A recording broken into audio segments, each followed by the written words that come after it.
Hey guys, in this video I will show you how to find GTA5.exe file for FiveM. Alright, let's begin. Usually GTA5 is installed in the default directory on your drive, so you can check there first. If you cannot find it manually, you can locate it through your game launcher.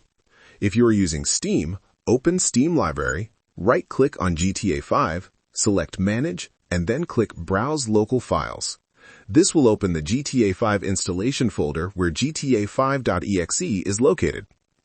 If you are using Epic Games Launcher, open Library, click the three dots next to GTA5, select Manage, and then click the folder icon to open the game directory.